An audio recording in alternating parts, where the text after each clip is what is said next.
और इस बीच एक बड़ी खबर आ रही है। आपको बता दें कि महाराष्ट्र में आज ये तय होगा कि शिंदे सरकार और शिंदे गुट के जो विधायक हैं उनका भविष्य क्या होगा। फैसले से पहले राहुल नार्वेकर ने बयान दिया है, जो विधानसभा अध्यक्ष हैं। उन्होंने कहा कि नियम के मुताबिक फैसला आएगा और फैसला संविधान और एससी के मुताबिक होगा। आज का फैसला ऐतिहासिक होगा, ये कह रहे हैं महाराष्ट्र विधानसभा अध्यक्ष राहुल नार्वेकर। सुनवाई पूरी हो गई है, आज निर्णय आना है। तो आपको बता दें कि आज आखिरी दिन है। सुप्रीम कोर्ट ने जो वक्त दिया था पहले 31 दिसंबर तक का था, उसके बाद मियाद बढ़ाई गई थी। वो कह रहे हैं कि सुनवाई पूरी हो गई, निर्णय आएगा।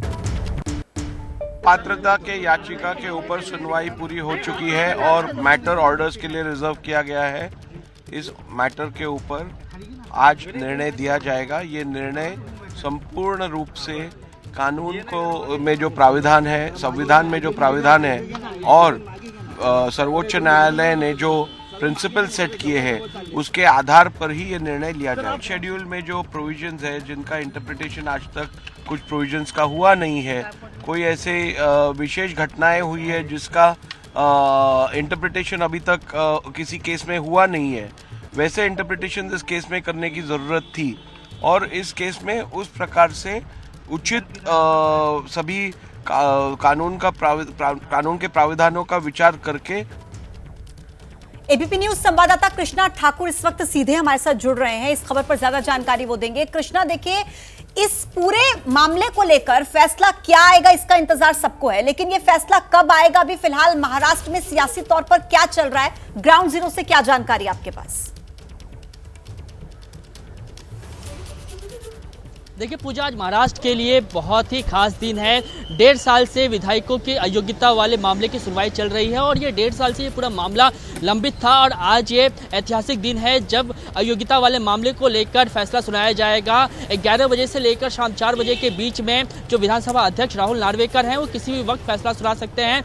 कहा यह जा रहा है कि सबसे पहले दोनों गुटों के वकीलों को बुलाया जाएगा, उनके सामने अध्यक्ष राहुल नार्वेकर जो हैं वो फैसले का ऑपरेटिव पार्ट पढ़ेंगे और उसके बाद जो है वो डिटेल ऑर्डर कॉपी सभी को मेल के जरिए भेजा जाएगा। उससे पहले राहुल नार्वेकर का ये बयान आता है कि फैसला जो है वो रिजर्व रख लिया गया है और जब फैसला सुनाया जाएगा तो फैसला वो ऐतिहासिक होगा। उसमें संविधान का बेहद ख्याल रखा गया है और सुप्रीम कोर्ट का जो गाइडलाइन है और उस गाइडलाइन के तहत उन्होंने फैसला जो है वो रिजर्व रखा हुआ है। आपको बताएं कि राहुल नार्वेकर को आखिरकार इस तरीके की बयानबाजी करने की जरूरत क्यों आन पड़ी, क्योंकि बीते रविवार के दिन राहुल नार्वेकर और जो मुख्यमंत्री एकनाथ शिंदे हैं दोनों के बीच में लगातार 1 घंटे की मुलाकात चली थी। उसको लेकर जो शिवसेना उद्धव गुट है उन्होंने आपत्ति जताई थी। उन्होंने ये कहा था कि राहुल नार्वेकर चूंकि अध्यक्ष की भूमिका में है, स्पीकर की भूमिका में है, इसीलिए उनका फैसले से पहले अगर वो मुख्यमंत्री से मिलते हैं तो फैसले को लेकर, उसकी निष्पक्षता को लेकर कई सारे सवाल खड़े होते हैं और इसीलिए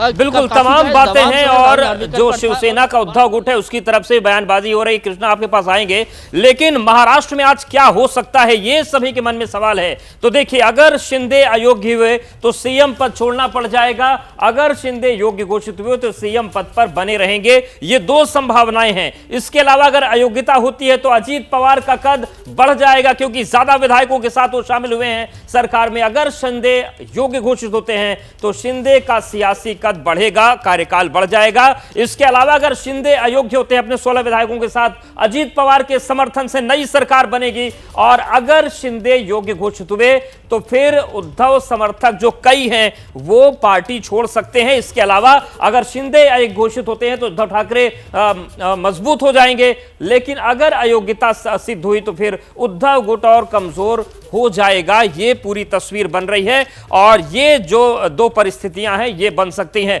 कृष्णा भी हमारे साथ लगातार बने हुए हैं। कृष्णा, सवाल यह भी है कि जो शिवसेना का उद्धव गुट है वो लगातार बयानबाजी कर रहा है और उनका कहना है कि जब राहुल नार्वेकर जो आरोपी पक्ष है उससे 2-2 बार मुलाकात कर लेते हैं तो हमें पता है फैसला क्या आना है।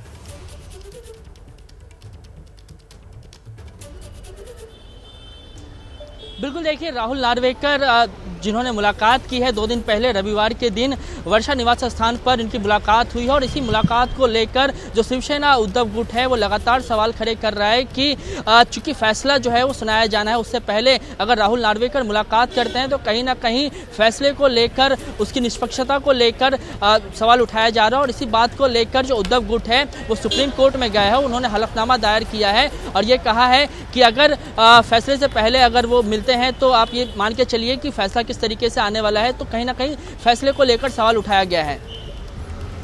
बिल्कुल ठीक है, आपका बहुत धन्यवाद तमाम जानकारी हम तक पहुंचाने के लिए। अब देखिए आगे बढ़ते हैं, जहां इस फैसले से पहले स्पीकर और सीएम की मुलाकात पर विवाद हुआ है। उद्धव ठाकरे ने मुलाकात पर आपत्ति जाहिर कर दी है। स्पीकर, जज और मुख्यमंत्री आरोपी, ऐसा कहना है उद्धव ठाकरे का। दबाव डालने के लिए ऐसे बयान दिए जा रहे हैं। और राहुल नार्वेकर ने कहा है स्पीकर और सीएम की जो मुलाकात है वो तो होती ही रहती है। तो देखिए जो विधानसभा अध्यक्ष हैं वो इस बात का जिक्र कर रहे हैं कि दबाव डालने के लिए इस तरीके के बयान दिए जा रहे हैं। दोनों की मिलीभगत तो नहीं है, और सिर्फ मिलीभगत कोई व्यक्तिगत रूप में ये केस नहीं है। देश में प्रजातंत्र रहने वाला है या नहीं है, या दोनों मिलकर प्रजातंत्र की हत्या करने की साजिश कुछ कर रहे हैं, कोशिश कर रहे हैं, ऐसे तभी निकाला जा सकता है। और इसलिए जैसे मैंने कहा कि आज और कल ही हमने सुप्रीम कोर्ट के सामने एक एफिडेविट दिया है, और जिसमें दो बार वो मिले, एक बार नहीं 2 बार मिले हैं। वो उसमें हमने लिखा है कि आप भी उसमें देखो, और मैं आपके माध्यम से जो जनता की अदालत है, क्योंकि जनता सर्वश्रेष्ठ होती है और उसीलिए हम लड़ रहे हैं। जनता का अधिकार अगर कोई छीनता है तो हम तो वो बर्दाश्त नहीं करेंगे। जो व्यक्ति भूतपूर्व मुख्यमंत्री रहा है उसे विधानसभा अध्यक्ष का रोल क्या रहता है, उनकी जिम्मेदारियां क्या रहती है, उनको क्या क्या काम करना पड़ता है। मुख्यमंत्री और विधानसभा अध्यक्ष की महीने 15 दिन में मुलाकात होती है, बोर्ड के विषय रहते हैं, इसके बारे में मालूमात शायद उनको होनी चाहिए थी।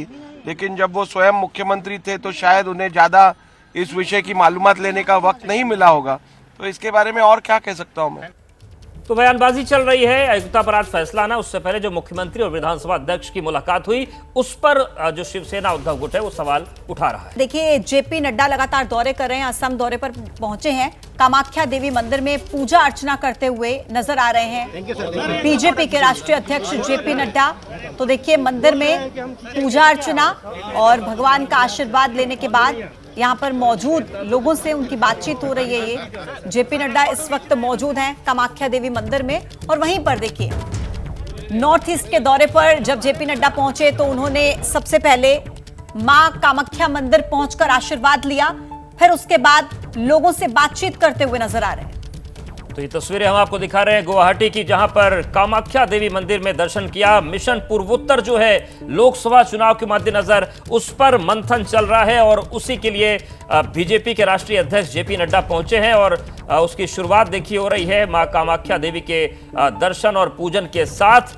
तो असम के कामाख्या मंदिर में जेपी नड्डा, गुवाहाटी से ये सीधी तस्वीरें हम आपको दिखा रहे हैं। और इस दर्शन पूजन के बाद जो पूर्वोत्तर की लोकसभा सीटें हैं उनको कैसे जीता जाए इस पर मंथन किया जाएगा।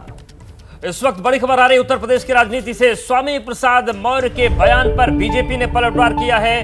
कार सेवकों पर गोली चलाना लोकतंत्र का काला दिन, ये पलटवार आया है। स्वामी प्रसाद ने गोली चलाने को सही बताया था और इस पर अब कहा जा रहा है बीजेपी की तरफ से कि इस घटना से बचा जा सकता था। उसमें अयोध्या में राम मंदिर पर घटना घटी थी, वहां पर बिना किसी न्यायपालिका के निर्देश के, बिना किसी प्रशासनिक आदेश के बड़े पैमाने पर अराजक तत्वों ने जो तोड़फोड़ की थी, तत्कालीन सरकार ने संविधान की रक्षा के लिए, कानून की रक्षा के लिए, अमन चैन का कायम रखने के लिए उस समय जो गोली चलवाई थी वह सरकार का अपना कर्तव्य था, सरकार ने अपना कर्तव्य निभाया था।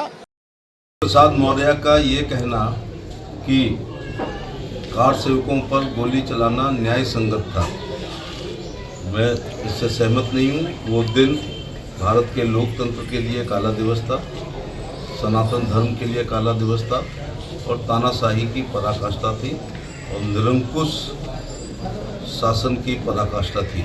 उस समय की सरकार ने सीने पर गोलियां मारी थी और गोली इस उद्देश्य से मारी गई थी कि हर गोली से एक कार सेवक मरे।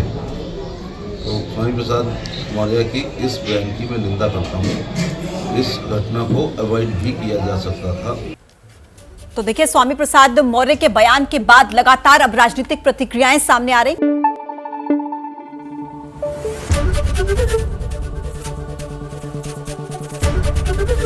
एबीपी न्यूज आपको रखे आगे।